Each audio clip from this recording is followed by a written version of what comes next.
단 한 글자도 뚫지 못했습니다. 미국, 영국, 프랑스, 독일, 이스라엘, 지구상에서 가장 강력한 정보기관 5곳이 동시에 백기를 내걸었습니다. 이란 전쟁에 미국이 한눈판 사이에 포착된 북한의 기이한 움직임, 북한의 신형 암호 앞에 미군 가족 철수까지 준비하던 절망적인 상황이었습니다. 그런데 대한민국은 그 암호를 풀지 않고 이겼습니다. 한국의 30cm급 초정밀 위성이 외벽에 아주 작은 흔들림을 포착해냈고 그 안에서 40조 원의 비자금 내역과 숙청 명부를 통째로 털어버린 겁니다. 겁에 질린 김정은이 용산으로 긴급 연락을 보내왔습니다. 제발 이번 한 번만 넘어갈 수 없겠소? 서울 1,000만 명이 아무것도 모른 채 잠든 그 밤 도대체 무슨 일이 벌어졌는지 지금 공개합니다. 용산입니다.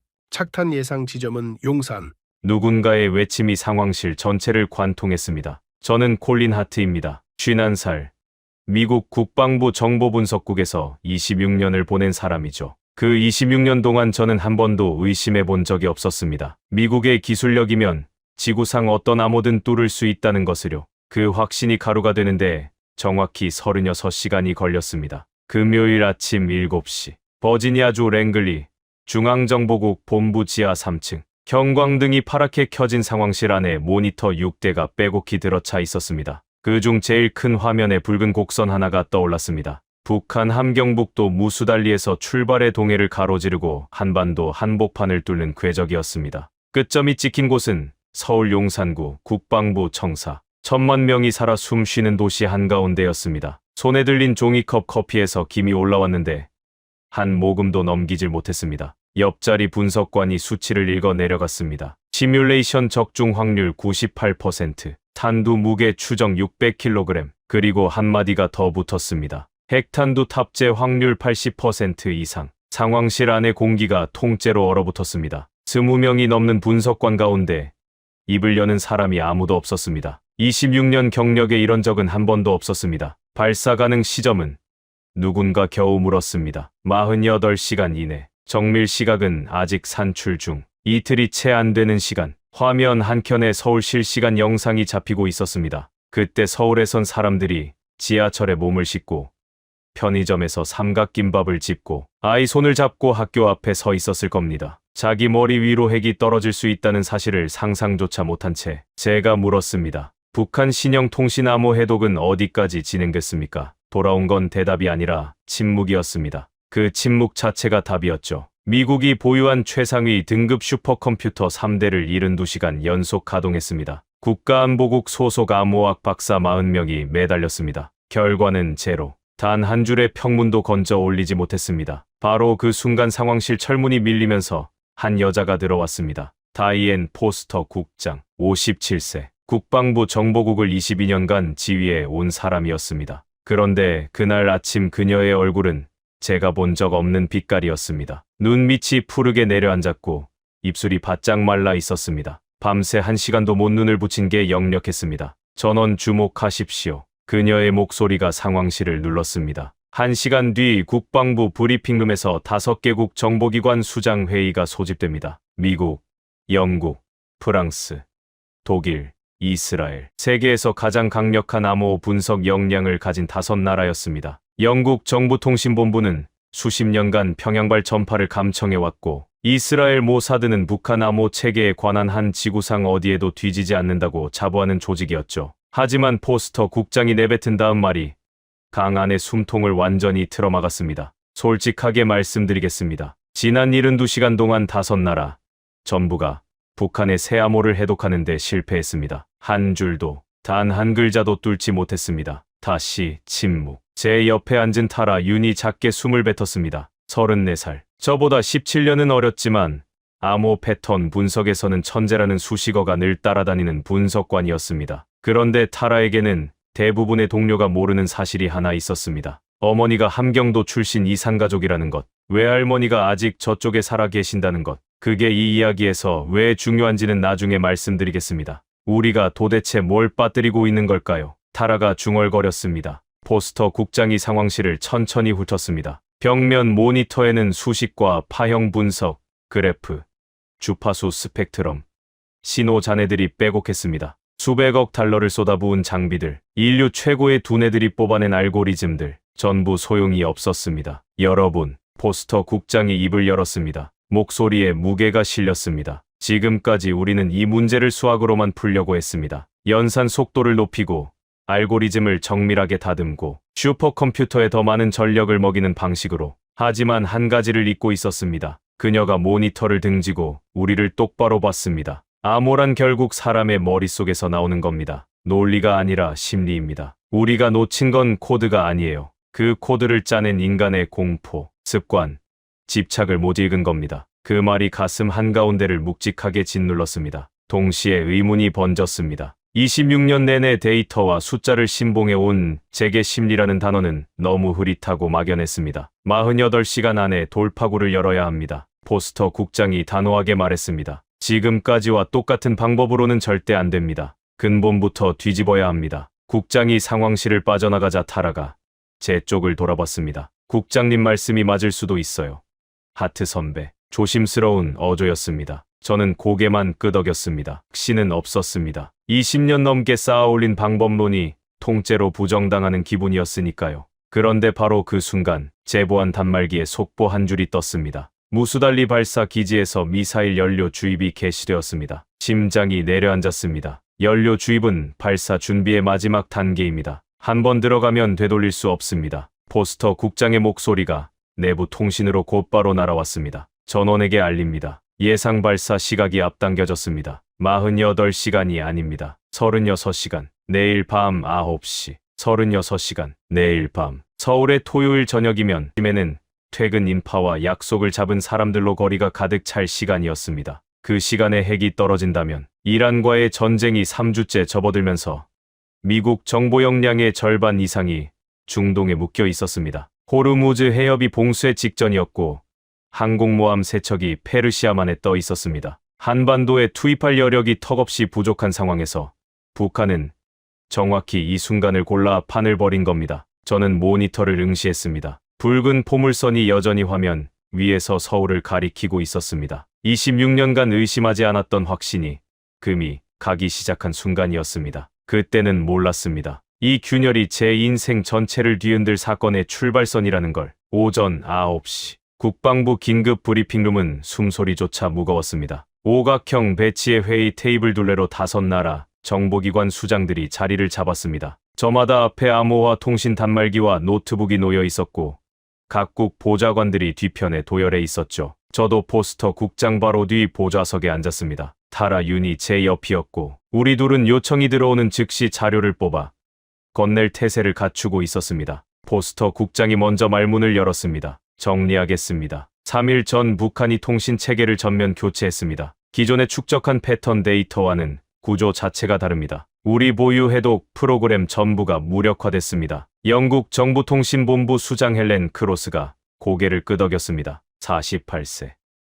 얼음을 깎아 놓은 것 같은 표정이었습니다. 동일한 결론입니다. 슈퍼컴퓨터 3대를 48시간 끊김없이 돌렸는데도 평문 한 글자 건지지 못했습니다. 프랑스 대표가 길게 한숨을 내쉬었습니다. 단순한 암호 변경이 아닙니다. 설계 자체가 완전히 새롭습니다. 솔직히 말하면 이건 마치 우리의 해독 절차를 사전에 분석한 뒤 거기에 맞춰서 만든 것처럼 보입니다. 그 한마디에 브리핑룸이 조용해졌습니다. 북한이 서방 5개국의 암호 해독 기법을 역분석했다는 뜻이었습니다. 생각하기 싫었지만 가능성을 배제할 수도 없었습니다. 이스라엘 모사드 대표가 입을 열었습니다. 20년 넘게 평양발 전파를 감청해왔습니다. 그러나 이번 거는 차원이 다릅니다. 물리적 계층부터 잠겨 있어요. 전파 신호의 주파수와 위상을 자체적으로 뒤섞은 겁니다. 물리적 계층 암호화. 쉽게 말하면 전파 자체를 변조해서 정보를 숨기는 기술입니다. 통상적인 해독 소프트웨어로는 신호의 접근조차 알 수 없는 구조였습니다. 독일 연방정보부 대표가 탁자를 짧게 두드렸습니다. 시간이 없습니다. 36시간 안에 발사 명령이 내려질 겁니다.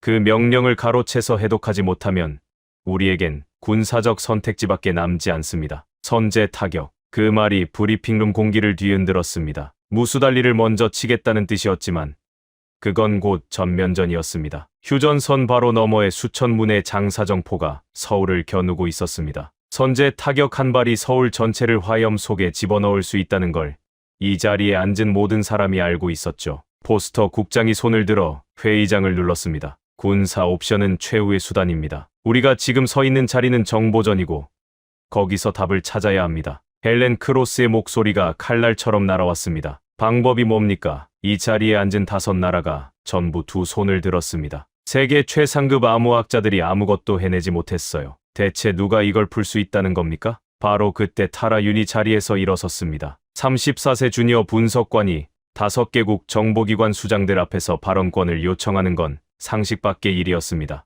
하지만 타라는 머뭇거리지 않았습니다. 한국입니다. 타라의 목소리가 브리핑룸을 가득 채웠습니다. 한국 국가정보원과 손을 잡아야 합니다. 모든 시선이 쏠렸습니다. 헬렌 크로스의 미간이 접혔습니다. 한국이요. 그쪽 기술 수준이 우리 5개국에 준한다고 보시는 건가요? 기술력 문제가 아닙니다. 타라가 곧바로 받아쳤습니다. 시각의 문제입니다. 한국과 북한은 70년 전까지 하나의 나라였습니다. 같은 언어를 쓰고 분단 이전의 역사와 문화를 공유합니다. 우리가 데이터 더미에서 결코 잡아낼 수 없는 맥락을 한국은 체득하고 있어요. 타라가 잠시 숨을 고르더니 목소리를 낮췄습니다. 제 어머니는 함경도에서 태어나셨습니다. 외할머니는 아직 저쪽에 살아 계세요. 생사도 모릅니다. 저는 북한을 그래프와 숫자로만 봐온 적이 없습니다. 브리핑룸이 물을 끼얹은 듯 조용해졌습니다. 누구도 곧바로 반박하지 못했습니다. 저는 타라의 말을 곱씹었습니다. 포스터 국장이 아까 상황실에서 했던 말이 겹쳐왔습니다. 암호는 수학이 아니라 심리라고, 코드가 아니라 사람을 읽어야 한다고. 그렇다면 북한 사람의 심리를 가장 깊이 이해할 수 있는 건 누구인가? 답은 하나였습니다. 포스터 국장이 잠시 눈을 감았다 떴습니다. 그리고 저를 불렀습니다. 하트스. 예, 국장님. 서울로 가십시오. 그녀의 눈이 제 눈을 뚫었습니다. 국가정보원과 직접 접촉해서 돌파구를 찾으세요. 남은 시간은 36시간입니다. 가슴이 쿵하고 바닥으로 꺼졌습니다. 서울. 지금 이 순간 핵미사일이 조준하고 있는 바로 그 도시. 거기로 날아가라는 겁니까? 포스터 국장이 덧붙였습니다. 앤드루스 기지의 공군 수송기가 대기 중입니다. 즉시 출발하세요. 그녀의 보안 단말기에서 전송음이 울렸습니다. 백승열이라는 팀장이 현지에서 당신을 기다릴 겁니다. 위성통신 분석 전문가 42세. 국정원 경력 20년. 이란 전쟁 때문에 중동에 정보 역량이 쏠린 마당에 한반도까지 커버할 여력이 없다는 걸 이 방에 모두가 알고 있었습니다. 호르무즈 해협 봉쇄 위기가 유가를 하루 단위로 끌어올리고 있었고 미국 항모 세척이 페르시아만에 묶여 있었습니다. 5개국이 동시에 2개의 전선을 감당하는 건 불가능에 가까웠습니다. 그래서 새로운 파트너가 필요했던 겁니다. 5개국 바깥에서 기존과는 완전히 다른 눈을 가진 곳에서 브리핑룸을 나서자 복도가 소란했습니다. 국방부 직원들이 서류 뭉치를 안고 바삐 오갔습니다. 타라가 뒤를 따라오며 제 팔을 잡았습니다. 정말 괜찮으세요, 선배? 걸음을 멈추고 돌아봤습니다. 괜찮다는 게 어떤 뜻이죠? 서울이요. 핵이 겨눈 도시잖아요. 36시간 뒤면. 타라의 목소리가 가늘게 떨렸습니다. 저는 대답 대신 물었습니다. 다른 선택지가 있나요? 타라가 고개를 저었습니다. 없죠. 그래서 가는 겁니다. 타라가 한 발짝 더 다가왔습니다. 제가 한국을 말한 건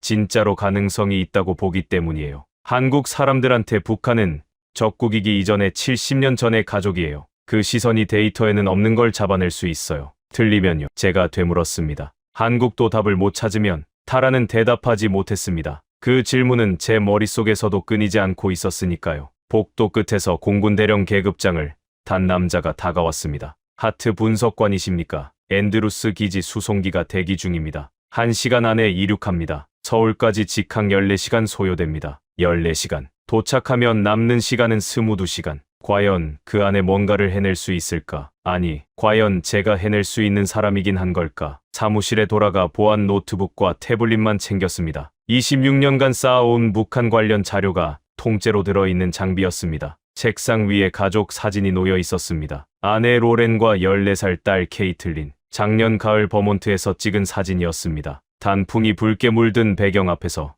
둘이 나란히 웃고 있었습니다. 한참을 바라보다가 사진을 내려놓고 문을 나섰습니다. 뒤돌아보면 발이 묶일 것 같았습니다. 앤드루스 기지로 향하는 차 안에서 창밖을 내다봤습니다. 워싱턴의 하늘은 맑았습니다. 평범한 금요일 아침이었습니다. 이 도시의 사람들은 지금 북한이라는 단어를 뉴스 헤드라인에서나 스치듯 보겠죠. 하지만 36시간 뒤 지구 반대편 도시 하나가 사라질 수도 있다는 사실은 아무도 모르고 있었습니다. 차 안에서 저는 백승열이라는 이름을 속으로 되뇌었습니다. 처음 듣는 이름, 만나본 적도 없는 사람. 이 사람이 5개국이 뚫지 못한 벽에 금을 낼 수 있을까요? 아니면 이것도 결국 허탕으로 끝나는 걸까요? 답을 모른 채로 차는 기지를 향해 달렸습니다. 뒤에 남겨진 건 붉은 포물선이 찍힌 모니터와 아직 전화 한 통 하지 못한 아내의 이름뿐이었습니다. T-17 수송기의 엔진이 활주로를 울리는 순간 몸 전체가 진동했습니다. 넓은 화물칸에 좌석 하나가 덩그러니 놓여 있었고 거기 앉은 건 저 혼자뿐이었습니다. 안전벨트를 잠그자 돌이킬 수 없다는 감각이 뱃속 깊은 곳을 눌렀습니다. 이륙 30초 전이라는 승무원의 안내가 흘렀고 창밖으로 워싱턴 DC의 불빛들이 미끄러지듯 멀어지기 시작했습니다. 익숙한 땅, 익숙한 방식, 익숙한 확신. 전부 등 뒤로 남겨지고 있었습니다. 1시간쯤 지났을 때 휴대전화를 꺼냈습니다. 로렌에게 전화를 걸어야 했습니다. 화면에 뜬 아내의 이름을 한참 들여다보다 통화 버튼을 눌렀습니다. 여보, 로렌의 목소리가 들렸습니다. 뉴스에서 북한 얘기가 나오던데. 알아. 최대한 흔들리지 않으려 했습니다. 갑자기 출장이 잡혔어. 어디로? 입이 열리지 않았습니다. 거짓말을 하기도 싫었고 진실을 꺼내기도 어려웠습니다. 서울이지. 로렌이 조용히 말했습니다. 당신 목소리만 들어도 알아요. 짧은 침묵이 흘렀습니다. 걱정하지 마. 제가 말했습니다. 금방 돌아올게. 콜린. 로렌의 목소리가 떨렸습니다. 무리하지 마요. 영웅 같은 거 안 해도 돼요. 그냥 살아서 돌아오면 돼. 눈을 감았습니다. 약속할게. 전화를 끊고 한참 동안 좌석에 가만히 앉아 있었습니다. 작년 가을 버몬트 숲길을 걷던 장면이 떠올랐습니다. 케이틀린이 낙엽을 밟으며 깔깔대고 로렌이 그 옆에서 웃고 있었습니다. 돌아갈 수 있을까? 만약 서울에서 미사일이 발사되면 생각을 거기서 끊었습니다. 더 가면 안 될 것 같았습니다. 화물칸은 고요했습니다. 엔진 울림만 몸 전체를 감싸고 있었고 고독과 사명감이 뒤엉킨 묘한 차분함이 찾아왔습니다. 태블릿에 불이 들어왔습니다. 포스터 국장의 메시지였습니다. 서울 도착 즉시 용산구 국가정보원으로 가십시오. 백승열 팀장이 대기 중입니다. 그 아래 프로필이 붙어 있었습니다. 백승열, 42세. 국정원 위성정보분석단장.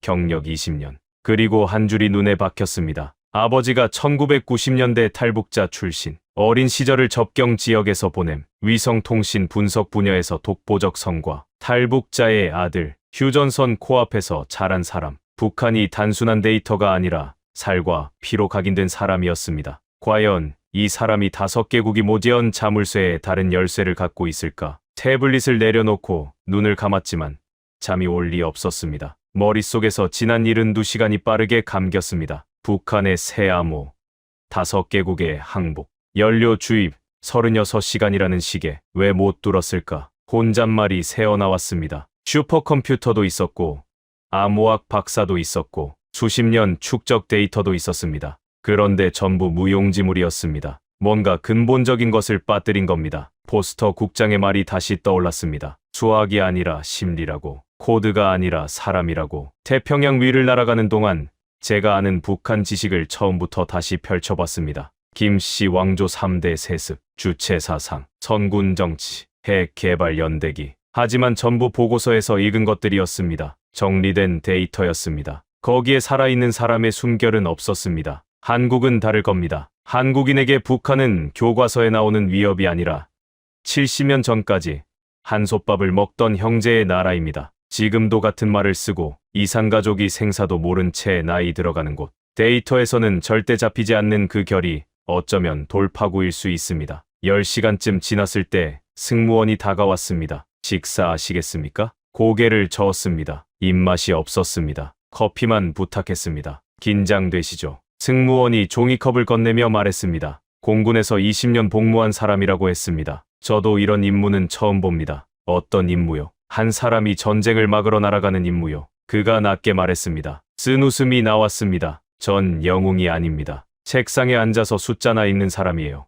그래도 가고 계시잖습니까? 승무원이 담담하게 말했습니다. 그게 중요한 거 아닐까요? 커피를 홀짝이며 창밖을 봤습니다. 구름 너머로 새날의 해가 올라오고 있었습니다. 태평양 한가운데 하늘과 바다의 경계가 주황빛으로 번지고 있었습니다. 태블릿이 다시 울렸습니다. 타라 윤이었습니다. 선배, 새 정보 들어왔어요. 북한 내부 통신량이 급격히 뛰고 있어요. 평소 대비 4배. 뭔가 큰 움직임이 있는 것 같아요. 가슴이 철렁했습니다. 발사가 앞당겨진 건 아니죠? 확정은 아니에요. 하지만 패턴이 평시와 완전히 달라요. 손목 시계를 봤습니다. 서울까지 4시간 남았습니다. 제발 그 안에 아무 일도 일어나지 않기를. 해가 떠오르는 쪽을 바라보며 속으로 빌었습니다. 인천국제공항에 내린 건 현지 시각 오후 2시였습니다. 입국장을 빠져나오자 양복 차림의 남자 둘이 기다리고 있었습니다. 한 명이 유창한 영어로 물었습니다. 하트 분석관이십니까? 맞습니다. 국가정보원에서 나왔습니다. 차량 준비돼 있습니다. 검은색 세단에 올라 서울로 달렸습니다. 고속도로 양옆으로 아파트 단지가 끝도 없이 펼쳐졌습니다. 오후의 햇살 아래 평범한 금요일이 흘러가고 있었습니다. 사람들이 버스를 기다리고 카페에서 커피를 마시고 유모차를 밀며 산책하고 있었습니다. 이 도시가 36시간 뒤에 핵을 맞을 수도 있다는 걸 아는 사람은 창밖 어디에도 보이지 않았습니다. 시민들한테 알리지 않았나요? 제가 물었습니다. 운전하던 요원이 100m 너머로 저를 봤습니다. 아직입니다. 패닉이 더 위험합니다. 1000만 명이 동시에 대피하려 하면 도시 자체가 마비됩니다. 이해가 됐지만 가슴이 무거웠습니다. 아무것도 모르는 1000만 명. 그들의 평범한 오후가 창밖으로 흘러가고 있었습니다. 차가 용산구에 들어섰습니다. 국가정보원 본부는 밖에서 보면 생각보다 평범한 건물이었습니다. 보안 검색대를 지나 엘리베이터를 타고 지하 2층으로 내려갔습니다. 긴 복도 끝에 회의실 문이 있었고 그 문이 열렸습니다. 한 남자가 나왔습니다. 검은 뿔테 안경. 그 너머로 느껴지는 날카로운 시선. 체구는 크지 않았지만 서 있는 자세에 흔들림이 없었습니다. 악수를 건넸는데 손이 차가웠습니다. 하지만 쥐는 힘에 단단함이 있었습니다. 처음 뵙겠습니다. 백승열입니다. 위성정보 분석단을 맡고 있습니다. 통역 요원이 영어로 옮겼습니다. 저는 고개를 숙여 인사했습니다. 시간이 없으니 바로 들어가시죠. 백승열이 몸을 돌려 회의실로 안내했습니다. 문 안쪽에 대형 스크린 6개가 벽면을 가득 메우고 있었고 각 화면마다 데이터 흐름이 쉬지 않고 지나가고 있었습니다. 위성 사진, 신호 분석 그래프, 암호 패턴 조각들. 저희도 3일간 북한 신형 암호에 매달렸습니다. 백승열이 화면을 바라보며 말했습니다. 결과는 마찬가지였습니다. 한 줄도 못 들었어요. 의자에 앉으며 한숨이 나왔습니다. 여기도 막힌 건가? 수만 킬로미터를 날아왔는데 같은 벽 앞에 선 건가? 하지만 백승열의 눈빛이 달라졌습니다. 모니터 불빛이 그의 안경에 반사되어 번뜩였습니다. 완전히 다른 길을 하나 찾았습니다. 그 한마디에 심장이 한 박자 건너뛰었습니다. 앞에 놓인 리모컨을 들어 올리는 백승열의 손가락이 화면을 바꿨습니다. 거기에 뭐가 떴는지 그건 다음 이야기입니다. 화면에 뜬 세 글자를 보는 순간 숨이 멎었습니다. 비자금. 한글이었지만 의미를 이해하는데 1초도 걸리지 않았습니다. 통역 요원이 영어로 옮기기도 전에 제 눈이 화면에 못 박혔습니다. 그 아래로 단어 2개가 더 떠 있었습니다. 최고, 그리고 스위스. 이걸 어떻게 알아냈습니까? 제 목소리가 떨리고 있었습니다. 백승열이 제 쪽을 돌아보며 희미하게 웃었습니다. 거꾸로 설명해 드리겠습니다. 결과부터 보시고 방법은 천천히 풀어드리죠. 그가 화면을 바꿨습니다. 복잡한 파형 그래프가 나타났습니다. 시간축을 따라 불규칙한 높낮이가 이어지는데 어떤 구간에서는 짧고 긴 진동이 규칙적으로 반복되고 있었습니다. 이건 새벽 2시 40분부터 포착된 신호입니다. 백승열이 특정 구간을 확대했습니다. 얼핏 보면 모스 부호처럼 보이죠? 고개를 끄덕였습니다. 짧은 충격과 긴 충격이 번갈아 나타나는 패턴이었습니다. 구식 타자기 소리입니다. 백승열이 말했습니다. 요즘 세상에 누가 타자기를 씁니까? 컴퓨터를 놔두고. 이유는 하나밖에 없어요. 네트워크에 연결된 순간 해킹 위험이 생기니까. 타자기는 완전히 독립된 장치입니다. 그 위에 뭘 치든 외부에서 접근할 수 없죠. 그러니까 컴퓨터로는 남길 수 없는 무언가를 타자기로 작성했다는 겁니까? 맞습니다. 이 문서일 겁니다. 백승열이 다른 파일을 열었습니다. 타자기 자판은 글자마다 미세하게 다른 진동을 만들어냅니다. 무게가 다르고 위치가 다르니까요. 저희는 그 차이를 분석해서 어떤 글자가 입력됐는지 역추적했습니다. 화면에 한글 문자들이 하나씩 떠올랐습니다. 완전한 문장은 아니었지만 단어 몇 개가 선명했습니다. 비자금, 최고, 스위스. 제가 처음 본 바로 그 단어들이었습니다. 잠깐만요. 제가 손을 들었습니다. 타자기 소리를 잡아냈다는 건 건물 안에 음파를 밖에서 포착했다는 뜻입니까? 도대체 어떻게요? 백승열이 리모컨을 눌러 다시 화면을 전환했습니다. 위성 사진 하나가 떠올랐습니다. 북한 함경북도 무수달리 미사일 기지, 발사대와 연료 탱크, 관제 건물들이 칼로 오려놓은 것처럼 선명했습니다. 아리랑 7호가 어제 새벽 촬영한 사진입니다. 백승열이 설명했습니다. 해상도 30cm, 지면에 놓인 신문의 활자도 판독 가능한 수준이에요. 하지만 저희가 본 건 사진이 아닙니다. 백승열의 목소리가 한 톤 낮아졌습니다. 진동입니다. 진동이요? 아리랑 7호에는 레이저 간섭계가 탑재돼 있습니다. 원래 용도는 지진 감지인데 저희는 이걸 다르게 활용했어요. 백승열이 화면을 확대했습니다. 건물 표면에서 나오는 미세한 떨림을 잡아낸 겁니다. 사람이 걷는 진동, 기계가 돌아가는 진동, 벽을 타고 빠져나오는 음파까지. 암호화된 전파 신호는 막을 수 있어도 물리적 진동은 숨길 수 없습니다. 그 순간 머릿속에서 뭔가가 번쩍했습니다. 암호를 풀 필요가 없다. 전파를 뚫는 대신 건물이 떠는 것을 읽으면 된다. 완전히 다른 차원의 접근이었습니다. 그러니까 관제실 안에서 무슨 일이 벌어지는지 밖에서 알 수 있다는 겁니까? 제 목소리가 빨라졌습니다. 정확한 대화 내용까지는 모릅니다. 백승열이 고개를 끄덕이며 말했습니다. 하지만 얼마나 많은 사람이 움직이는지, 어떤 장비가 돌아가는지, 타자기처럼 특정 소리를 내는 물체가 무엇인지는 분석할 수 있습니다. 저는 의자 등받이에서 몸을 앞으로 기울였습니다. 26년간 정보 분석을 해왔지만 이런 발상은 처음이었습니다. 위성으로 벽 너머의 소리를 읽는다. 5개국이 암호를 정면으로 뚫으려고 슈퍼컴퓨터를 돌리는 동안 한국은 아예 다른 문을 열어버린 겁니다. 이 아이디어는 어디서 나온 겁니까? 제가 물었습니다. 백승열이 잠시 멈칫했습니다. 안경 너머 눈빛이 잠깐 먼 곳을 향했습니다. 접경 지역에서 자랄 때 아버지가 늘 말씀하셨습니다. 그가 조용히 말했습니다. 벽 너머 소리를 들을 줄 알아야 산다고. 아버지는 90년대에 두만강을 건너오신 분이에요. 북쪽에서 30년 넘게 사셨죠. 위성으로 벽 너머를 듣겠다는 생각, 거기서 시작됐습니다. 그 말이 가슴 한쪽에 깊이 박혔습니다. 데이터 너머에 사람이 있고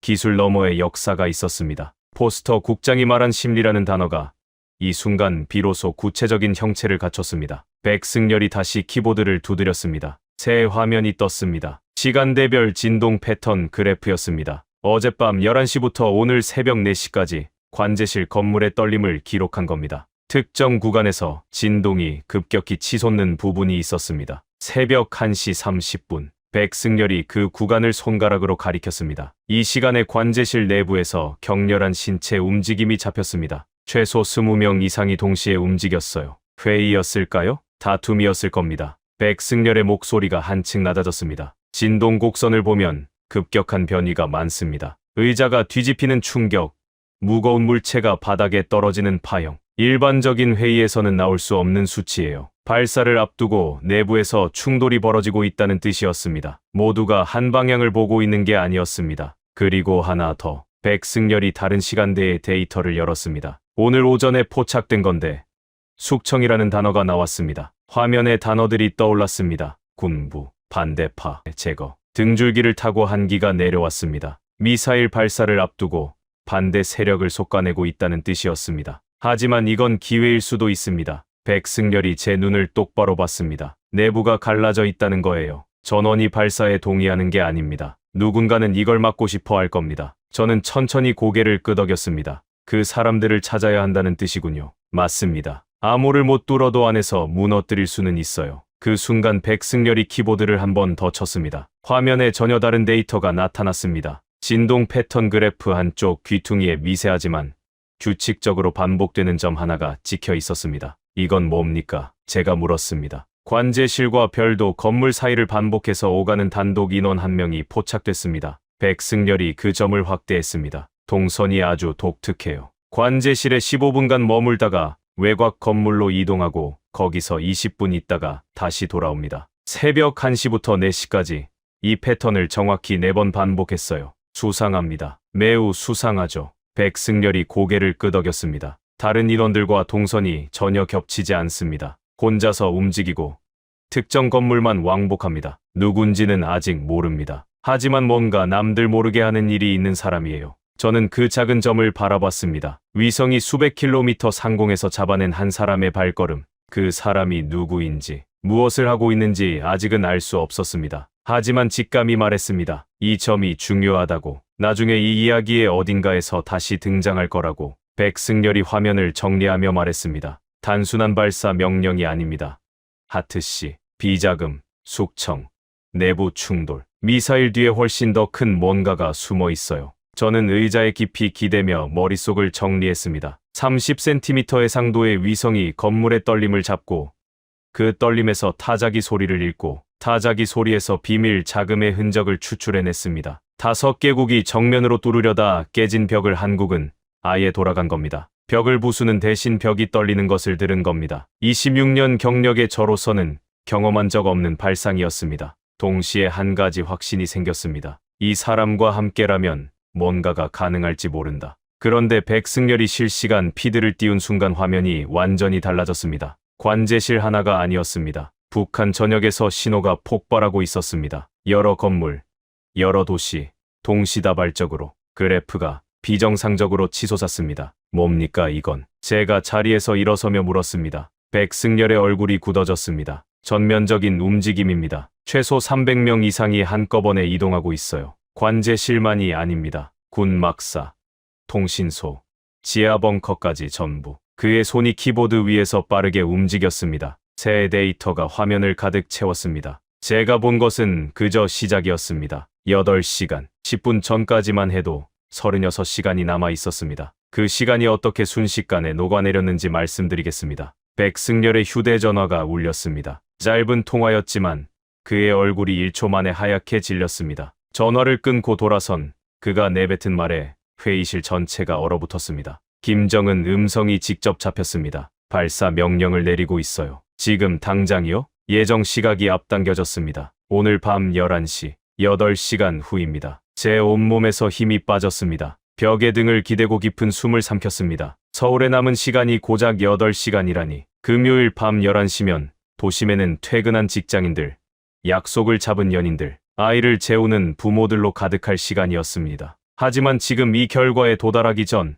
30분 사이에 벌어진 일부터 풀어야 합니다. 백승열이 실시간 피드를 띄웠을 때 북한 전역에서 진동이 폭발하고 있었습니다. 관제실뿐 아니라 군막사, 통신소, 지하 벙커에서 동시다발 신호가 솟구쳤습니다. 300명 이상이 한꺼번에 움직이는 규모였습니다. 이건 발사 준비 패턴이 아닙니다. 백승열이 그래프를 확대하며 말했습니다. 군사 작전과 동선이 다릅니다. 이건 그가 말을 멈췄습니다. 새 데이터가 화면에 올라왔기 때문입니다. 김정은이 머무는 것으로 추정되는 지하 벙커에서 비정상적 진동이 포착됐습니다. 여러 사람이 동시에 움직이고 무거운 물체가 끌리고 금속성 충격파가 연속으로 찍혔습니다. 총성입니다. 백승열이 조용히 말했습니다. 벙커 안에서 총소리가 나고 있어요. 심장이 미친 듯이 뛰었습니다. 내부 쿠데타입니까? 가능성이 높습니다. 백승열이 다른 화면을 불러왔습니다. 하지만 지금 이 진동만으로는 누가 이기고 있는지 알 수 없어요. 그때 미국 국가안보국에서 연락이 왔습니다. 백승열이 전화를 받고 표정이 더 심각해졌습니다. 북한 통신망 전체가 10분 전부터 끊겼습니다. 모든 신호가 사라졌어요. 누군가 의도적으로 차단한 겁니다. 백승열이 설명했습니다. 내부에서 김정은이 외부와 접촉하지 못하도록 막은 거예요. 쿠데타 세력이 김정은을 고립시키고 있는 겁니다. 저는 그 의미를 곱씹었습니다. 통신이 끊겼다는 건 발사 명령도 전달되지 않는다는 뜻이었습니다. 시간을 벌 수 있었습니다. 문제가 있습니다. 백승열이 다른 화면을 가리켰습니다. 미사일 기지는 독립통신망을 쓰고 있어요. 일반 통신이 죽어도 발사 명령은 별도 회선으로 전달됩니다. 만약 쿠데타가 성공하면 발사가 중단될 수 있었습니다. 하지만 실패하면 김정은은 보복으로 더 빨리 발사 버튼을 누를 겁니다. 그리고 정확히 그 최악이 현실이 됐습니다. 통신이 복구됐습니다. 10분간의 침묵이 깨지고 북한 전역에서 전파가 다시 터져 나왔습니다.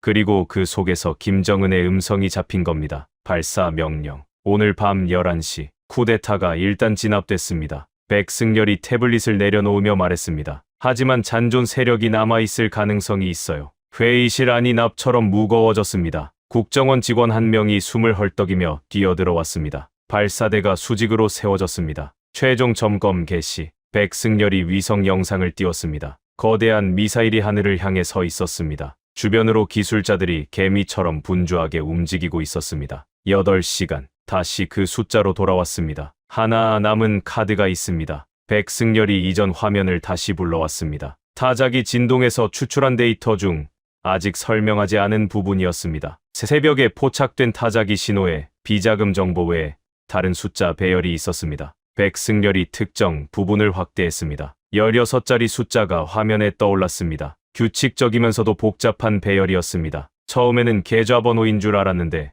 구조가 다릅니다. 이게 뭘까요? 제가 물었습니다. 미사일 기지의 긴급 중단 코드일 가능성이 있습니다. 백승열의 목소리가 낮아졌습니다. 독재자라고 해서 통제력을 영원히 유지할 수 있는 건 아닙니다. 김정은도 자기가 제거될 상황에 대비해 비상장치를 만들어뒀을 겁니다. 유사시에 발사를 멈출 수 있는 일종의 보험이죠. 그걸 기록해 둔 겁니다. 타자기로. 해킹이 불가능한 물리적 매체, 확실합니까? 백승열이 솔직하게 대답했습니다. 아닙니다. 하지만 지금 우리에게 다른 패가 없어요. 저는 그 16자리 숫자를 바라봤습니다. 이게 맞으면 미사일이 멈춥니다. 틀리면 북한이 우리의 감청 사실을 알아채고 발사를 더 앞당길 수 있습니다. 성공과 파멸이 같은 동전의 양면에 놓인 도박이었습니다. 전송하려면 미사일 기지 통신망에 접근해야 합니다. 백승열이 말했습니다. 우리한테는 그 권한이 없어요. 미국 국가안보국에 요청하겠습니다. 제가 보안 태블릿을 꺼냈습니다. 그쪽은 북한 군사망 침투 능력이 있습니다. 포스터 국장에게 긴급 메시지를 보냈습니다. 상황 설명과 함께 16자리 숫자를 첨부했습니다. 답장은 3분 만에 왔습니다. 코드 전송 시도합니다. 결과는 15분 내에 확인 가능. 백승열에게 보여줬습니다.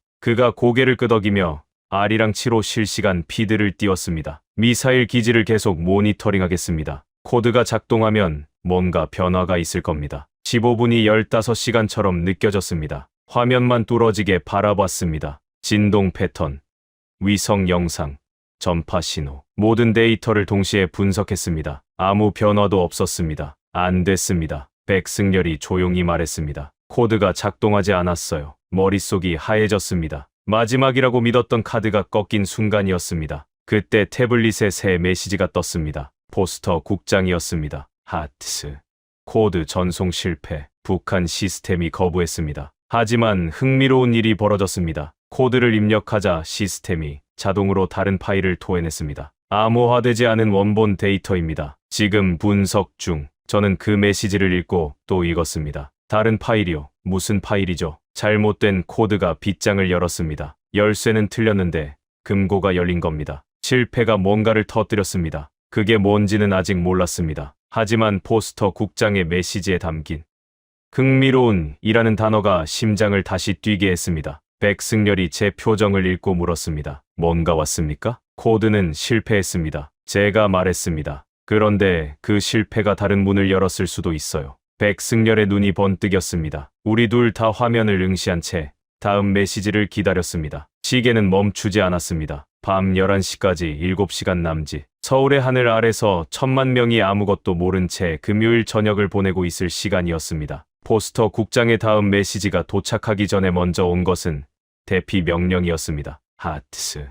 주한미군 가족 전원 철수 명령이 내려졌습니다. 마지막 수송기가 1시간 뒤 출발합니다. 당신도 지금 즉시 공항으로 가십시오. 태블릿 화면을 들여다보며 한동안 움직이지 못했습니다. 떠날 수 있었습니다. 공항까지 차로 40분. 수송기에 올라타면 끝이었습니다. 안전한 곳으로 돌아갈 수 있었습니다. 백승열에게 화면을 보여줬습니다. 미국이 철수한답니다. 백승열이 쓴웃음을 지었습니다. 당연하죠. 자국민 보호가 우선이니까요. 당신은요? 제가 물었습니다. 대피하지 않습니까? 백승열이 창밖을 봤습니다. 해가 기울기 시작한 서울의 하늘이 주황빛으로 물들고 있었습니다. 나갈 데가 없습니다. 그가 담담하게 말했습니다. 여기가 제 집이에요. 아내도, 아이도, 부모님도 전부 서울에 있습니다. 저만 빠져나갈 수 없어요. 그 말에 가슴 한가운데가 멍하게 내려앉았습니다. 저는 선택지가 있는 사람이었습니다. 비행기 한 대면 벗어날 수 있었죠. 하지만 백승열은 달랐습니다. 이 도시의 1000만 명과 끝까지 함께할 사람이었습니다. 저는 천천히 고개를 저었습니다. 안 갑니다. 뭐라고요?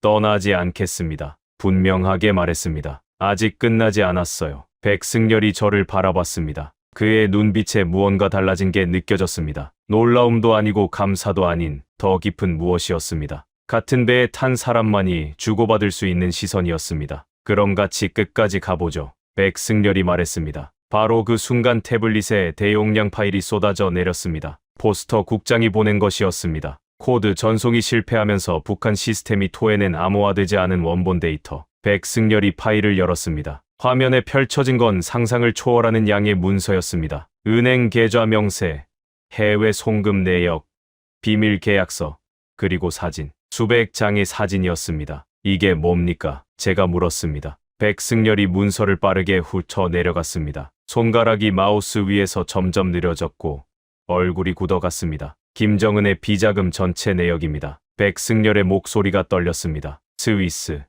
룩셈부르크, 케이맨 제도. 그가 계산기를 두드렸습니다. 합산 300억 달러, 300억 달러. 한화로 40조 원이 넘는 돈이 세계 곳곳에 숨겨져 있었습니다. 더 있습니다. 백승열이 다음 폴더를 열었습니다. 숙청 명단. 지난 10년간 제거된 사람들의 기록이에요. 사진까지 첨부돼 있습니다. 화면을 봤습니다. 수백 명의 얼굴이 스쳐 지나갔습니다. 군복을 입은 장성들, 양복 차림의 관료들, 심지어 혈연으로 보이는 가족 구성원들까지 전부 김정은의 명령으로 사라진 사람들이었습니다. 백승열이 설명을 덧붙였습니다. 이건 김정은이 만들어 둔 보험입니다. 자기가 제거될 경우를 대비해서 측근들의 범죄 증거를 따로 묻어둔 거예요. 나를 건드리면 너희도 끝장이다라는 협박용 장치죠. 잘못된 코드가 이 트랩 도어를 열어버린 겁니다. 그가 허탈하게 웃었습니다. 자기가 만든 보험이 자기 무덤이 된 셈이에요. 이 정보가 북한 내부로 흘러들어가면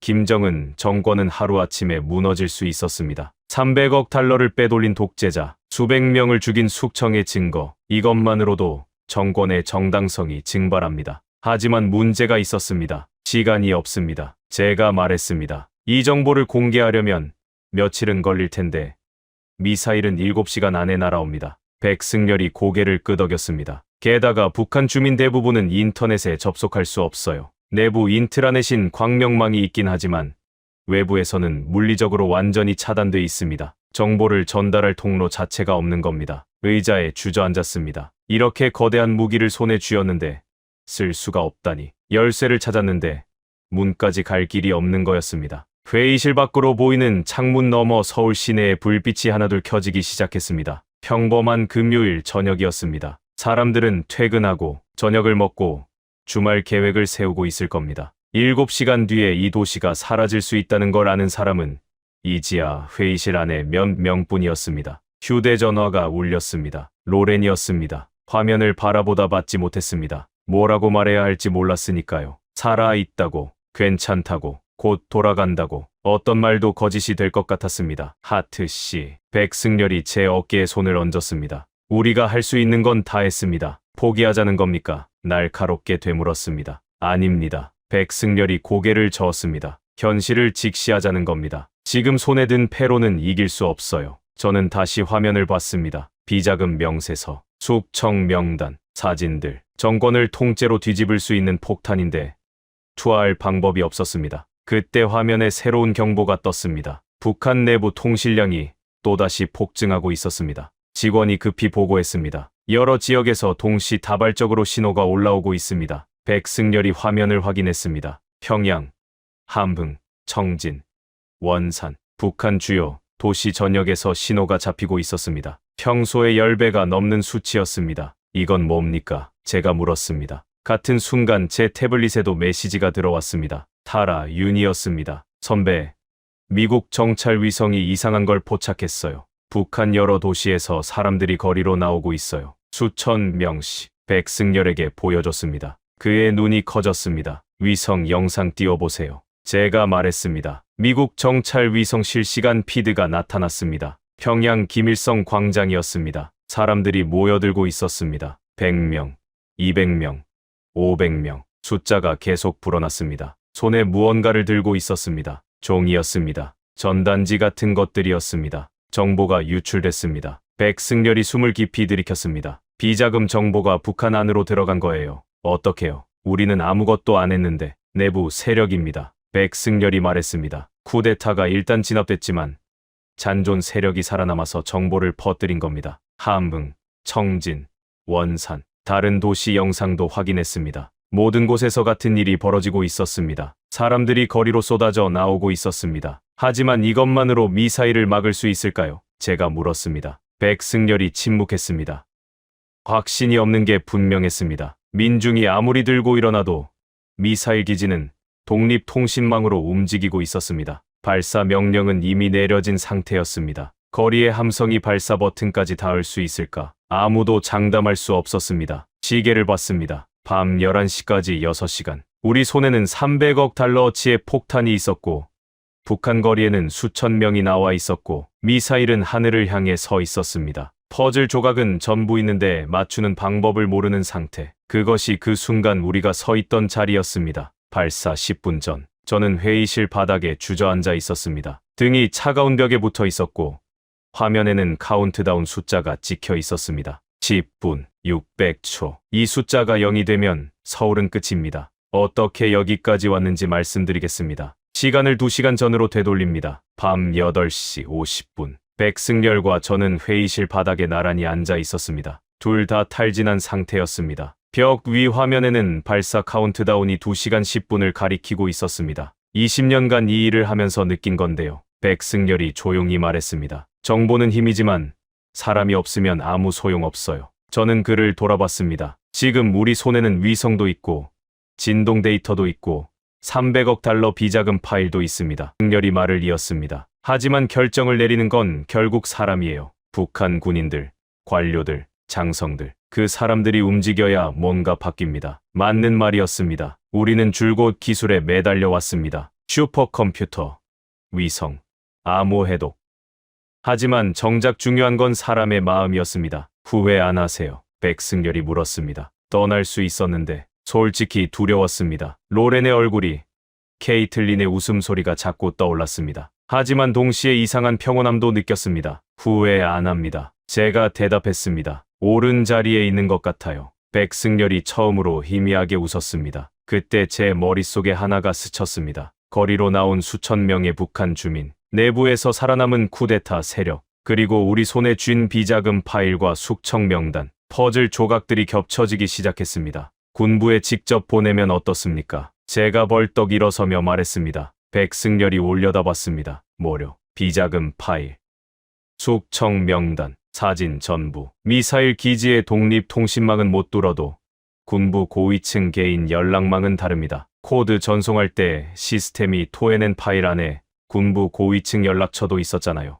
백승열의 눈빛이 바뀌었습니다. 있었습니다. 암호화 안 된 채로 30명에게 동시에 쏩니다. 비자금 300억 달러 증거, 숙청 사진 전부. 누가 보냈는지가 문제인데 외부에서 온 정보는 안 먹힙니다. 백승열이 바로 짚었습니다. 적국이 보낸 거라고 치부하면 끝이에요. 그래서 내부에서 온 것처럼 위장해야 합니다. 제가 말했습니다. 쿠데타 세력이 살아남아서 정보를 퍼뜨렸다고 했잖아요. 우리도 그들인 척하는 겁니다. 내부 고발자처럼. 백승열의 표정이 달라졌습니다. 가능합니다. 북한 군부 내부 통신 양식을 흉내낼 수 있어요. 하지만 누구 이름으로 보냅니까? 저는 숙청 명단을 다시 열었습니다. 수백 개의 이름이 줄줄이 나열돼 있었습니다. 그 중 하나에 눈이 꽂혔습니다. 오광석, 인민군 총참모장, 작년에 숙청된 것으로 알려진 인물이었습니다. 이 사람으로 합시다. 제가 화면을 가리켰습니다. 죽은 걸로 알려진 총참모장 이름으로 보낸다고요? 백승열이 되물었습니다. 죽었다고 알려진 최고위 장성이 살아서 내부 고발을 한다면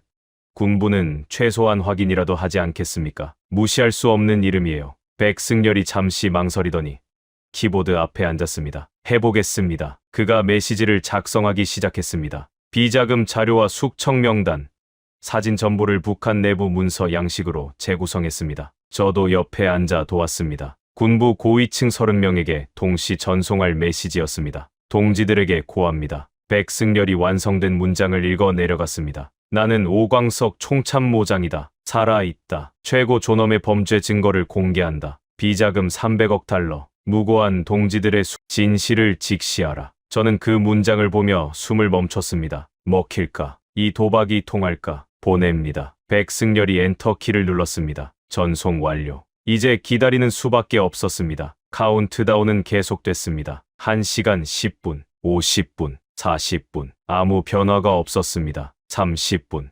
20분. 여전히 침묵. 화면 속 미사일은 하늘을 찌르고 서 있었고 기지 주변에서는 기술자들이 분주하게 오가고 있었습니다. 안 되는 건가요? 제가 불안하게 중얼거렸습니다. 백승열이 대답하지 않았습니다. 15분. 그때 화면이 깜빡였습니다. 북한 내부 통신망에 새로운 신호가 올라온 겁니다. 직원이 외쳤습니다. 군부 긴급회의가 소집됐습니다. 평양 인민무력부 건물에서요. 백승열이 위성 영상을 띄웠습니다. 고위 장성들이 속속 건물 안으로 들어가고 있었습니다. 20명이 넘었습니다. 움직이고 있어요. 제가 말했습니다. 하지만 카운트다운은 10분까지 내려와 있었습니다. 시간이 없었습니다. 다시 현재로 돌아옵니다. 발사 10분 전. 제가 바닥에 주저앉아 있던 바로 그 순간 무수달리 미사일 기지 위성 영상에서 이상한 일이 벌어졌습니다. 발사대 주변에서 분주하게 움직이던 기술자들이 전원 동작을 멈췄습니다. 마치 누군가 정지 버튼을 누른 것처럼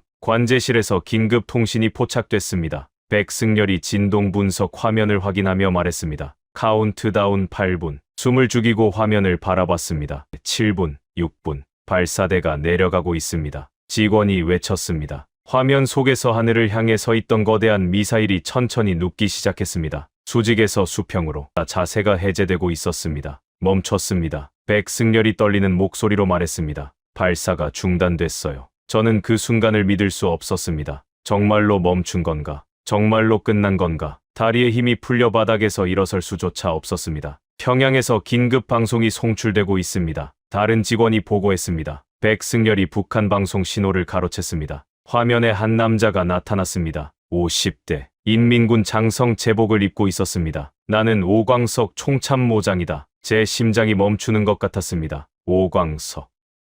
우리가 이름을 빌린 바로 그 사람. 죽은 줄 알았던 그 사람이 살아 있었습니다. 나는 작년에 처형되지 않았다. 오광석이 말을 이었습니다. 숨어서 증거를 모았다. 최고 존엄의 범죄를. 그리고 오늘 동지들과 함께 일어섰다. 기지 지휘권을 장악했다. 발사 중단 명령을 직접 내렸다. 사부에서 진동 분석으로 잡혔던 의문의 인물이 떠올랐습니다. 관제실과 외곽 건물 사이를 반복해서 오갔던 단독 이동자. 새벽 1시부터 4시까지 같은 동선을 정확히 4번 반복했던 그 점. 그게 오광석이었습니다. 숨어서 동료들과 접선하고 증거를 전달하고 있었던 겁니다. 기지 내부에 위장 잠입해 있었기에 가능한 일이었습니다. 우리가 꾸며낸 거짓말이 진실이었습니다. 위장 메시지를 보낸 건 우리였지만 그 이름의 주인은 진짜로 살아서 같은 일을 하고 있었던 겁니다. 화면이 바뀌었습니다. 군 장성 20명 이상이 한자리에 모여 있었습니다. 우리는 인민을 배신한 독재자를 거부한다. 오광석이 선언했습니다. 미사일 발사를 중단했다. 전쟁이 아닌 평화를 선택한다. 김정은은 체포됐다. 그가 마지막으로 말했습니다. 비자금과 숙청의 증거가 공개됐다. 이제 우리는 새로운 길을 간다. 방송이 끝났습니다.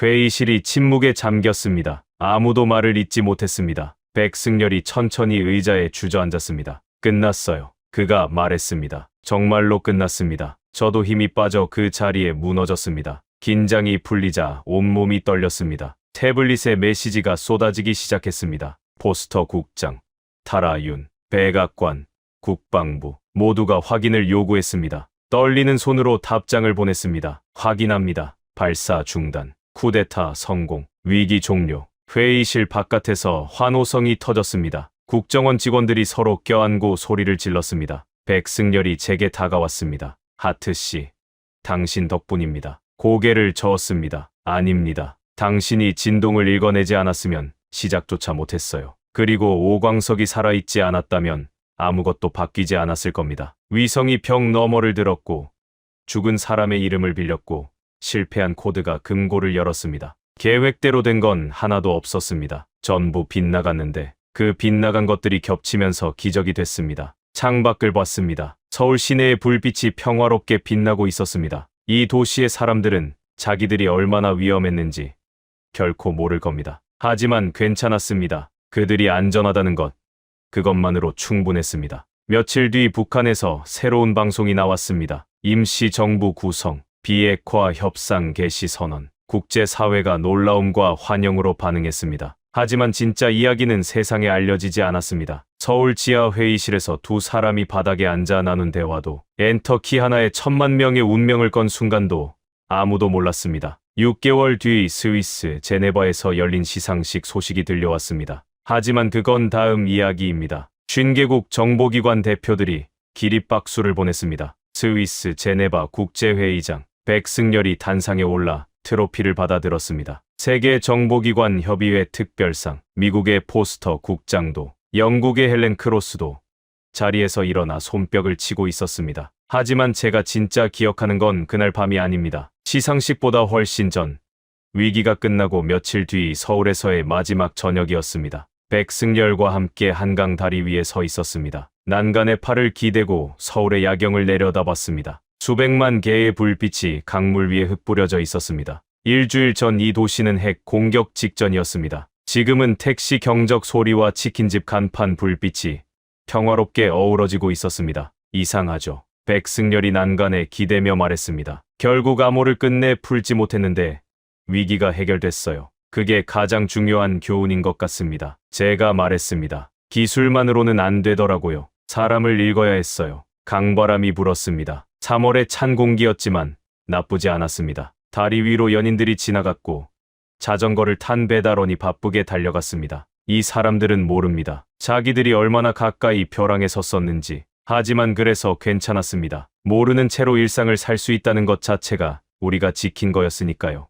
이제 어떻게 하실 건가요? 백승열이 물었습니다. 워싱턴으로 돌아갑니다. 가족이 기다리고 있어요. 잠시 말을 멈추었다가 이었습니다. 하지만 뭔가 달라질 것 같습니다. 어떻게요? 26년간 저는 책상 앞에만 앉아 있었습니다. 데이터만 보고 숫자만 믿었죠. 이번에 배웠어요. 진짜 중요한 건 사람이라는 걸. 그들의 두려움, 희망, 용기 말입니다. 백승열이 미소를 지었습니다. 좋은 분석관이 되겠네요. 아닙니다. 고개를 저었습니다. 더 나은 사람이 되고 싶습니다. 포스터 국장이 서울로 날아왔을 때도 같은 이야기를 했습니다. 그녀가 저와 백승열의 손을 잡으며 말했습니다. 두 분이 세상을 바꿨습니다. 우리가 한 건 정보를 나눈 것뿐입니다. 제가 대답했습니다. 세상을 바꾼 건 북한 사람들이에요. 거리로 나온 시민들, 일어선 장성들, 그들이 직접 움직인 겁니다. 호텔방에서 최종 보고서를 작성했습니다. 지난 사흘간의 모든 것을 기록했습니다. 하지만 마지막 문단에서 손이 멈췄습니다. 뭐라고 써야 이 경험을 담을 수 있을까? 한참을 고민하다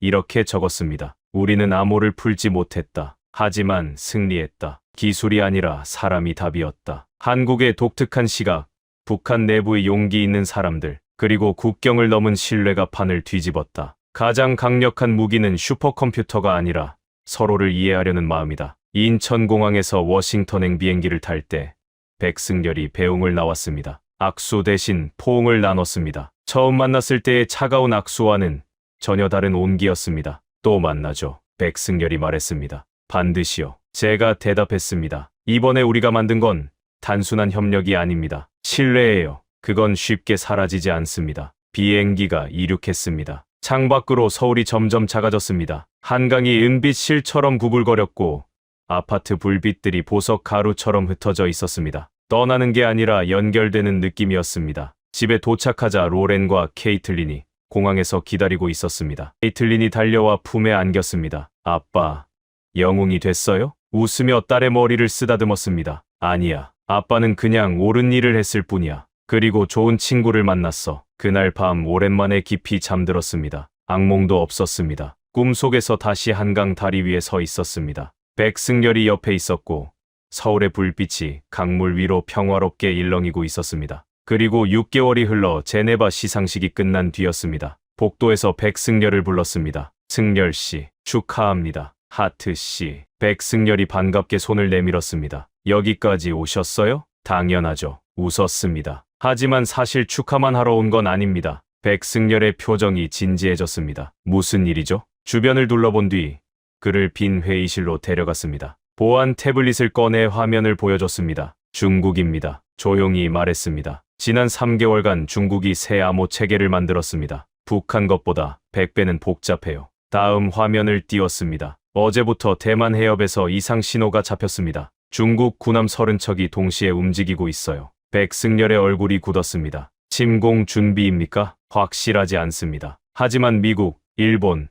호주 전부 같은 신호를 잡았어요. 그런데 아무도 암호를 못 풀고 있습니다. 백승열이 창밖을 바라봤습니다. 알프스 산맥이 저 멀리 보였습니다. 그래서 저를 찾아오신 거군요. 백승열이 말했습니다. 다시 당신의 도움이 필요합니다. 아리랑 8호가 작년에 발사됐죠? 더 정밀한 센서를 탑재했다고 들었습니다. 백승열이 천천히 고개를 끄덕였습니다. 해상도가 저까지 올라갔습니다. 그리고 수중 음파 탐지도 가능해요. 잠수함의 프로펠러 소리까지 잡아냅니다. 그러면 중국 해군 전체를 추적할 수 있겠군요. 할 수 있습니다. 백승열이 확신에 찬 목소리로 말했습니다. 하지만 조건이 있어요. 뭡니까? 이번에는 한국이 주도합니다. 백승열의 눈빛이 날카로워졌습니다. 정보 공유도, 작전 계획도 우리가 중심이 돼야 합니다. 잠시 망설였습니다. 미국 정보기관이 주도권을 넘긴다. 워싱턴이 받아들일까? 하지만 선택의 여지가 없었습니다. 알겠습니다. 한국 주도로 하겠습니다. 백승열이 손을 내밀었습니다. 그럼 다시 한번 해봅시다. 악수를 나눴습니다. 6개월 전 서울 지하 회의실에서 처음 맞잡았던 그 손이었습니다. 그때는 차가웠는데 이번에는 따뜻했습니다. 그날 밤 워싱턴으로 긴급 보고서를 보냈습니다. 제목은 간단했습니다. 작전명 태평양의 눈. 한국 주도 다국적 정보 작전 제안. 사흘 뒤 백악관 승인이 떨어졌습니다. 일주일 후 서울 국가정보원 작전실에 10개국 분석관들이 모였습니다. 미국, 일본, 호주, 영국, 캐나다, 프랑스, 독일, 인도, 싱가포르, 필리핀. 전원이 한국의 지휘 아래 움직이기로 합의했습니다. 백승열이 브리핑을 시작했습니다. 여러분, 48시간이 있습니다. 저는 그 말을 듣고 속으로 웃었습니다. 또 48시간이라니 너무 쉽게 물러나요. 백승열의 이 한마디가 모든 걸 뒤집었습니다. 하지만 그 순간이 오기까지의 이야기를 먼저 해야 합니다. 서울 국가정보원 지하 5층. 이번에는 6개월 전보다 더 깊은 곳이었습니다. 최고 보안 등급 작전실. 문이 열리자 벽 전체를 덮은 거대한 스크린이 눈에 들어왔습니다. 대만 해협 실시간 위성 영상이었습니다. 중국 군함 30척이 일렬로 늘어서 있었고 푸젠성 공군 기지에는 전투기 150대가 집결해 있었습니다. 상황이 악화되고 있습니다. 백승열이 설명했습니다. 하지만 북한과 다른 점이 있어요. 중국은 내부 분열이 없습니다. 완벽하게 통제된 군대예요. 중국 경제가 기술 투자와 수출 호조로 반등 신호를 보이던 시기였습니다. 내수 소비 침체와 부동산 불안의 불만을 외부 모험으로 돌리려 한다는 분석이 각국 정보기관 사이에 돌고 있었습니다. 경제적 자신감이 군사적 모험주의로 전환되는 전형적인 패턴이었습니다. 10개국 분석관들이 각자 위치에 앉았습니다. 백승열이 브리핑을 열었습니다. 작전명 태평양의 눈을 게시합니다. 화면에 작전 계획이 펼쳐졌습니다. 1단계. 아리랑 8호로 해협 전역을 정밀 스캔합니다. 2단계. 대만 정부의 정보를 전달하고 방어 작전을 지원합니다. 3단계. 중국 내부 통신을 역추적해서 작전 지휘부 위치를 확인합니다. 일본 방위성 국장이 손을 들었습니다. 중국이 우리의 감청 사실을 알아차리면 어떻게 합니까? 알게 내버려 둡니다. 백승열이 단호하게 말했습니다. 오히려 우리가 전부 파악하고 있다는 걸 보여주는 겁니다. 심리전입니다. 포스터 국장이 고개를 끄덕였습니다. 억지력이 필요합니다. 동의합니다. 작전이 시작됐습니다. 아리랑 8호가 쏟아내는 실시간 데이터가 화면을 가득 채웠습니다. 해상도 15cm. 6개월 전 아리랑 7호보다 2배 정밀했습니다. 거기에 수중 음파 탐지까지 추가됐습니다. 잠수함 프로펠러의 미세한 떨림까지 잡아내는 수준이었습니다. 그런데 아리랑 8호가 해저에서 잡아낸 것은 잠수함이 아니었습니다. 이게 뭡니까? 백승열이 화면을 확대했습니다. 중국 남부 해안 지하에 거대한 콘크리트 구조물이 나타났습니다. 일반 위성으로는 절대 포착할 수 없는 깊이에 있었습니다. 터널입니다. 백승열이 말했습니다. 대만까지 연결된 비밀 통로예요. 최소 10년 전부터 건설해 온 겁니다. 제 등줄기가 서늘해졌습니다. 지상 침공이 아니라 지하 침투라는 겁니까? 맞습니다. 해군과 공군은 눈속임이에요. 특수부대 5,000명이 터널을 통해 대만 본토로 들어갈 겁니다. 백승열이 다른 데이터를 보여줬습니다. 어젯밤부터 터널 내부 진동이 급증했습니다. 침투가 이미 시작된 거예요. 대만은 이 사실을 알고 있습니까? 모릅니다. 백승열이 고개를 저었습니다. 그래서 지금 당장 알려야 합니다. 백승열이 즉시 대만 국가안전국에 전화를 걸었습니다. 북부 해안 긴급 경계 요청합니다. 좌표 전송합니다. 적 특수부대가 지하로 접근 중입니다. 동시에 저는 워싱턴에 보고했습니다. 한밤중이었지만 국가안보 보좌관이 바로 전화를 받았습니다. 증거가 있습니까? 한국 아리랑 8호 위성 데이터입니다. 지금 전송합니다. 30초 뒤 보좌관의 목소리가 떨렸습니다. 확인했습니다. 대통령께 즉시 보고합니다. 모든 게 빠르게 움직였습니다. 터널 입구 확인,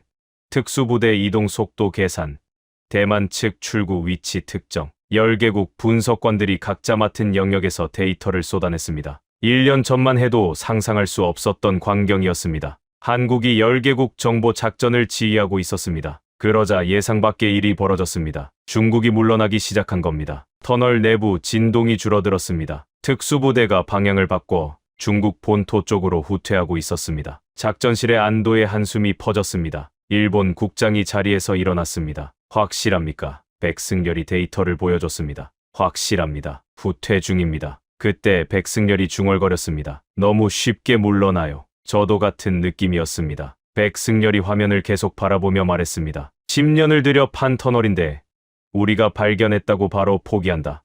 중국이 그렇게 단순한 상대가 아닙니다. 다른 경로를 찾아보세요. 백승열이 팀원들에게 지시했습니다. R이랑 8호 전 해역 스캔. 우리가 놓친 게 있을 겁니다. 10분, 20분, 30분이 흘렀습니다. 찾았습니다. 싱가포르 분석관이 외쳤습니다. 화면에 새로운 지점이 표시됐습니다. 대만 북쪽 해역. 첫 번째 터널보다 훨씬 깊은 곳에 두 번째 터널이 있었습니다. 깊이 때문에 발견하기가 더 어려웠던 겁니다. 첫 번째는 미끼였습니다. 백승열이 이를 악물었습니다. 우리가 그걸 찾는 동안 진짜 부대는 두 번째 터널로 이동한 거예요. 대만 출구까지 얼마나 남았습니까? 포스터 국장이 급히 물었습니다. 3km. 현재 속도면 2시간 후 도착합니다. 호주 분석관이 계산 결과를 보고했습니다. 백승열이 다시 대만에 긴급 연락을 넣었습니다. 북부 해안 좌표를 전송하고 봉쇄 작전을 요청했습니다. 동시에 중국 작전 지휘부를 무력화해야 했습니다. 하트씨, 백승열이 저를 봤습니다. 미국 국가안보국의 사이버 공격팀을 동원할 수 있습니까? 이론적으로는 가능합니다. 하지만 전쟁 행위로 간주될 수 있어요. 지금이 전쟁 직전입니다. 백승열이 단호하게 말했습니다. 선택하십시오. 사이버 공격이냐, 실제 전쟁이냐. 보안 전화를 들었습니다. 워싱턴 국가안보국으로 연결했습니다. 사이버 작전 승인을 요청합니다. 목표는 중국 군사 지휘망. 3분이 지났습니다. 가장 긴 3분이었습니다. 됐습니다. 작전명 드래곤 슬레이어. 즉시 개시합니다. R이랑 8호가 베이징에서 500km 떨어진 산악지대의 군사 벙커를 정밀 스캔했습니다. 통신 안테나 위치, 전력 공급선, 환기구, 모든 약점이 드러났습니다. 데이터를 미국 사이버팀에 전송했습니다. 그리고 기다렸습니다. 미국 사이버팀이 중국 군사망을 뚫는 동안, 대만군이 터널 출구를 에워싸는 동안 우리는 화면 앞에서 숨을 죽이는 것밖에 할 수 없었습니다. 중국 지휘부 통신 두절됐습니다. 미국 분석관이 보고했습니다. 사이버 공격이 성공한 겁니다. 벙커에서 모든 신호가 사라졌습니다. 지휘부는 이제 터널 속 특수부대와 연락할 수 없었습니다. 대만군이 터널 출구를 봉쇄했습니다. 일본 분석관이 외쳤습니다. 위성 영상에 대만 해병대가 터널 출구를 에워싼 모습이 보였습니다. 장갑차, 헬기, 병력 1000명, 완벽한 포위망이었습니다. 이제 선택해야 합니다. 백승열이 말했습니다. 나오거나 안에서 굴거나. 10분이 지났습니다. 20분, 30분. 터널 출구에서 움직임이 포착됐습니다. 중국 군인들이 손을 들고 나오기 시작했습니다. 1명,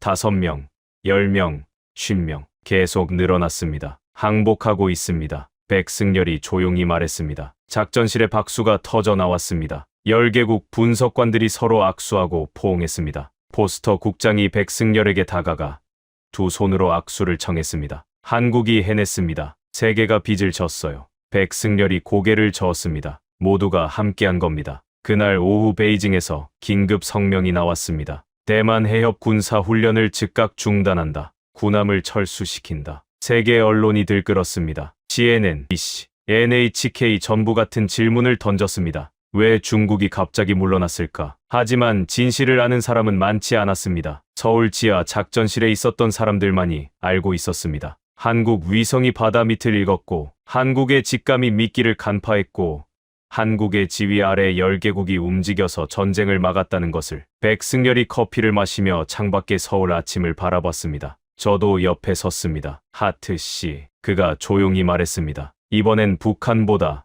위험했어요. 알고 있습니다. 왜 이 일을 합니까? 백승열이 물었습니다. 미국 사람이 왜 한국에서 이런 위험을 감수하죠? 잠시 생각했습니다. 1년 전에는 저도 몰랐어요. 하지만 지금은 알겠습니다. 국경은 지도에만 있는 거더라고요. 평화는 모두의 것이니까요. 백승열이 미소를 지었습니다. 좋은 대답입니다. 서울의 아침 해가 작전실 창문을 타고 비스듬히 들어왔습니다. 밤새 긴장했던 열개국 분석관들의 얼굴에 햇살이 내려앉았습니다. 전쟁은 막았지만 세상이 갑자기 평화로워진 건 아니었습니다. 다음 위기는 언제든 올 수 있었습니다. 하지만 이제 한 가지는 확실했습니다. 우리에게는 같이 싸울 사람들이 있다는 것.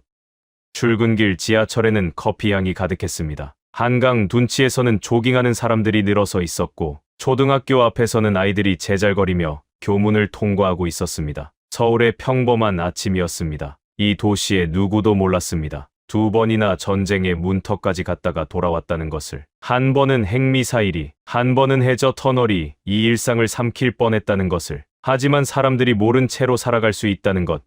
그 자체가 승리였습니다. 일주일 뒤 백악관에서 기자회견이 열렸습니다. 미국 대통령이 직접 나섰습니다. 대만 해협 위기는 평화적으로 해결됐습니다. 이것은 국제 공조의 승리입니다. 카메라 플래시가 터졌고 기자들이 질문을 쏟아냈습니다. 하지만 공식 발표 어디에도 대한민국의 이름은 크게 등장하지 않았습니다. 워싱턴, 런던, 파리, 도쿄. 각국 정보기관 상황실에서는 같은 질문이 반복되고 있었습니다. 도대체 누가 판을 뒤집은 거야? 답은 내부 보고서에만 있었습니다. 미국 국방부, 영국 정부통신본부, 프랑스 대외안보총국, 일본 방위성. 보고서 서식도 다르고 언어도 달랐지만 맨 윗줄에 적힌 문장은 전부 같았습니다. 결정적 정보 출처, 대한민국. 얘네는 익명의 정보 소스를 인용해 보도했습니다. 이번 위기의 핵심은 새로운 무기가 아니라 보이지 않는 정보를 읽어내는 능력이었다. BBC는 이렇게 표현했습니다. 한국은 전쟁을 막는 법을 다시 정의했다. 일본 방위성 내부 보고서에는 이런 문장이 남았습니다. 앞으로 동아시아 안보의 중심축은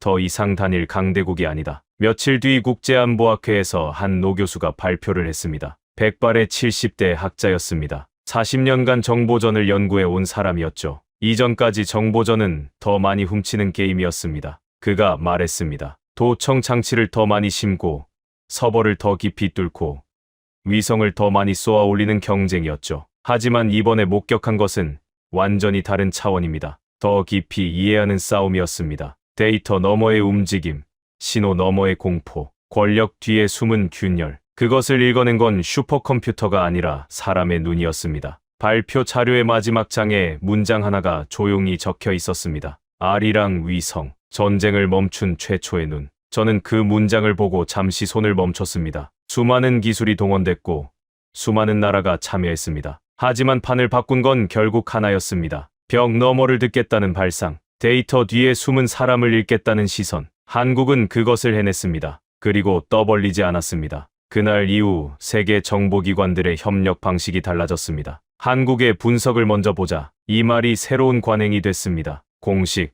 프로토콜에 적힌 건 아니었습니다. 하지만 실무 현장에서는 누구나 알고 있었습니다. 위성으로 벽 너머를 읽는 나라, 건물의 떨림에서 타자기 소리를 추출하는 나라, 암호를 풀지 않고도 전쟁을 막는 나라. 그 나라의 분석이 가장 먼저 필요하다는 것을 조용히, 아무 홍보도 없이 대한민국은 자리를 잡았습니다. 전쟁을 막는 나라, 총을 쥐지 않고 판을 바꾸는 나라. 백승열에게 전화를 걸었습니다. 워싱턴의 밤이었고 서울은 아침이었습니다. 보고서 다 봤어요. 백승열이 말했습니다. 결정적 정보 출처 대한민국. 뉴스에는 안 나왔지만요. 그게 더 낫지 않습니까? 제가 웃었습니다. 떠들지 않는 게 진짜 강한 거예요. 하트씨 답다운 말이네요. 백승열도 웃었습니다. 1년 전에는 그런 말 안 하셨을 텐데 맞는 말이었습니다. 1년 전에 저는 데이터만 믿는 분석관이었습니다. 숫자와 그래프 뒤에 사람이 있다는 걸 몰랐습니다. 벽 너머에 소리가 있다는 걸 상상하지 못했습니다. 승열씨, 제가 말했습니다. 우리가 한 건 결국 뭐였을까요? 짧은 침묵 뒤에 백승열이 대답했습니다. 사람들이 평범한 하루를 살 수 있게 한 거 아닐까요?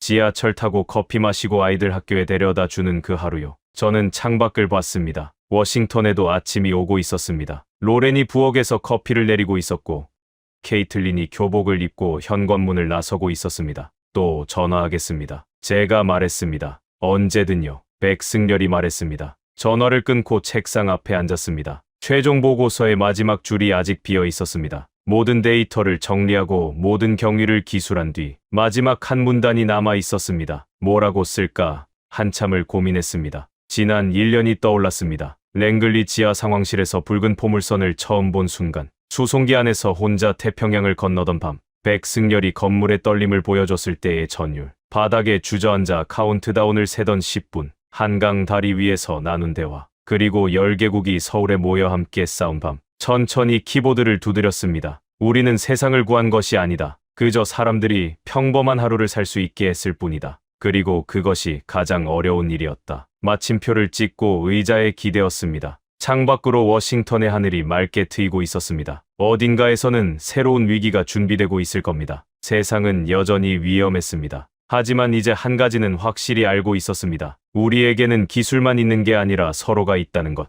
그리고 벽 너머의 소리를 들을 줄 아는 사람들이 있다는 것. 그것이 가장 강력한 무기라는 것을. 서울의 아침은 오늘도 평화로울 겁니다. 아무도 모르는 사이에 누군가가 그 평화를 지키고 있으니까요. 지금까지 미국 정보분석관 콜린 하트와 한국 국정원 백승열의 사연 어떠셨나요? 5개국 정보기관이 72시간 동안 뚫지 못한 암호, 30cm 해상도의 한국 위성이 읽어낸 건물의 떨림, 그 떨림 속에서 찾아낸 300억 달러의 비자금과 수청 명단, 그리고 발사 10분 전 엔터 키 하나에 1000만 명의 운명을 건 순간까지 어떤 슈퍼컴퓨터도 풀지 못한 문제를 벽 너머의 소리를 듣겠다는 한 사람의 발상이 풀어냈습니다. 접경 지역에서 자란 탈북자의 아들이 위성으로 하늘에서 땅을 읽고 26년 경력의 미국 분석관이 숫자 대신 사람을 믿기로 선택한 것. 화려한 기술이 아니라 묵묵한 신뢰가 전쟁을 막았습니다. 세계 정보기관 내부 보고서 첫 줄에 적힌 문장은 지금도 같습니다. 결정적 정보 출처, 대한민국. 뉴스에는 나오지 않았지만 현장에서는 모두가 알고 있었습니다. 총 한 발 쏘지 않고 판을 뒤집은 나라가 어디인지. 이 이야기를 듣고 가슴이 뜨거워지셨다면 댓글에 통일 2글자만 남겨주세요. 그리고 아직도 우리나라의 진짜 힘을 모르는 분이 주변에 계시다면 이 영상을 공유해 주십시오. 조용히 세계를 지킨 사람들의 이야기가 한 사람이라도 더 많은 분께 닿을 수 있도록 구독과 좋아요는 이런 이야기를 계속 전해드리는 힘이 됩니다. 지금까지 들어주셔서 감사합니다.